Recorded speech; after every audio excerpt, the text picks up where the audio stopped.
Blasting గట్టి ఎప్పుడు పెట్టుకున్నారు? 3 గంటల కదా పెట్టుకోమన్నది. ఆ ప్రతాప్ చంపేస్తున్నాడయ్యా. వీళ్ళంత మెట్ల కనిపెట్టాలి. అలాగే సార్. నెట్వర్క్ ఇంకా స్పీడప్ చేయండి.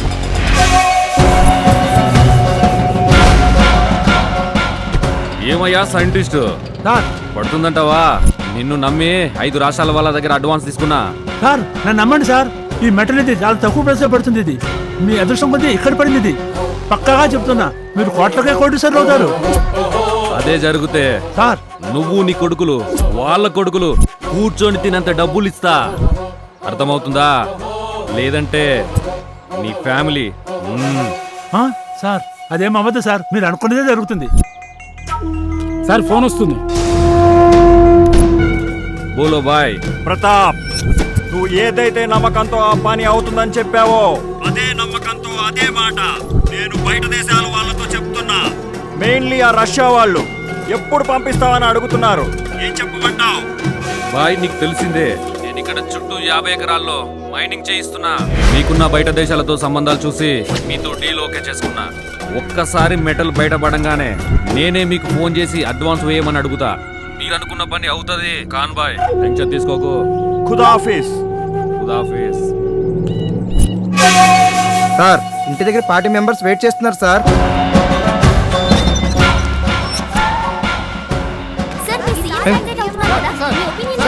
I'm busy. No more questions. No more questions. Sorry, I'm busy. Side ఉండమ్మా. నమస్తే ప్రతాప్ గారు. నమస్తే. కూర్చోండి. పార్టీకి మీ నాన్నగారు చేసిన సేవలకు గాను ప్రజలు మిమ్మల్ని 3 సార్లు ఎమ్మెల్యేగా గెలిపించారు. ఈసారి మిమ్మల్ని పార్టీ సీఎం అభ్యర్థిగా ప్రకటించింది. చాలా ధన్యవాదాలు మీకు. ఎన్నో ఏళ్ళ నా కలని నెరవేరుస్తున్నందుకు థ్యాంక్ యూ. ప్రతాప్, ఈసారి ఎన్నికల ఖర్చులన్నీ నువ్వే పెట్టుకోవాలయ్యా. అవన్నీ ఏమి ఆలోచించకండి మీరు, నేను చూసుకుంటా. నమస్తే. ఉంటాం ప్రతాప్. డబ్బులు రెడీ చేసుకో. సరే సార్, సీఎం క్యాండిడేట్ గా ప్రతాప్ గారిని అనుకున్నారు. ఇందులో ఎంతవరకు వాస్తవం ఉంది? మీడియా వాళ్ళకి ముందే తెలిసిపోతాయి. ఇది వాస్తవం. మా పార్టీ లీడరు ప్రతాపే. నమస్తే. మీరు ఎమ్మెల్యే స్థాయి నుంచి సీఎం స్థాయికి వచ్చారు. ఇప్పుడు మీరు ఎలా ఫీల్ అవుతున్నారు? మా నాన్నగారి ఆశీస్సులతో గత 5 పోటీలలో ఎమ్మెల్యేగా గెలుస్తూ వచ్చాను. నేనేంటో నా పాలనేంటో ఈ జిల్లా ప్రజలకి, నా పార్టీ లీడర్స్ కి తెలుసు. అందువల్లే నాకు ఆ పోస్ట్ ఇచ్చారు. నాకు చాలా ఆనందంగా ఉంది. నేను సీఎంగా గెలిస్తే ఈ దేశంలో ఏ రాష్ట్రంలో లేనంతగా అభివృద్ధి చేస్తా. మీరు రాష్ట్రాన్ని అభివృద్ధి చేస్తారా? మీరు ఎమ్మెల్యేగా ఉంటేనే మీరు చేసే పనులు అమ్మాయిలను ఉద్యోగం పేరుతో దుబాయ్ తీసుకెళ్లడం, కాలేజీ కుర్రాలకు గాంజాయి డ్రగ్స్ తీసుకొచ్చి అమ్మడం, కనిపించిన ల్యాండ్ని కబ్జా చేయడం, ఇలాంటి మీరు రాష్ట్రాన్ని అభివృద్ధి కాదు కదా సర్వనాశనం చేస్తారు. మీలాంటి వాళ్ళని నమ్మి మేము ఓట్లేస్తే మా చేతులను మేమే నరుక్కున్నట్లు. సమాధానం.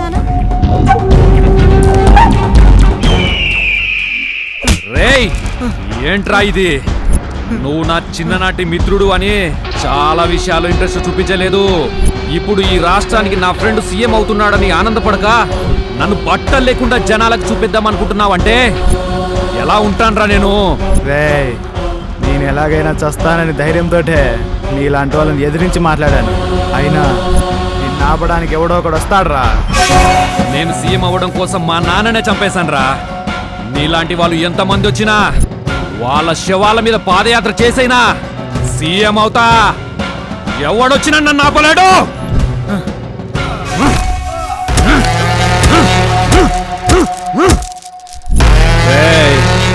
ఈడు నాకు బాగా కావాల్సిన వాడు. వీడిని మన మైనింగ్ లోనే చాలా లోతుగా పాతి పెట్టండి. Okay sir.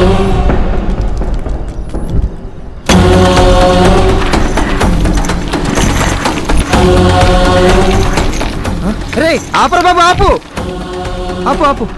ఇది ఉన్నట్టుంది. Scientist sir. ఏంది బాబ్జీ? సార్ ఏమైంది? ఏదో దొరికింది. ఏంటది? Scientist sir.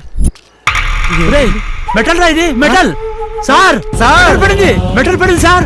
మనకు కావాల్సిన మెటల్ సార్. మెటలే సార్. ఏమైందిరా మీరు అనుకున్న బాబు? మెట్లే అంట sir. Sir 99% confirm sir. Pure uranium sir. ఇది నేను ల్యాబ్కి వెళ్ళి టెస్ట్ చేస్తా. మీరు ప్రొసీడ్ అవ్వచ్చు సార్.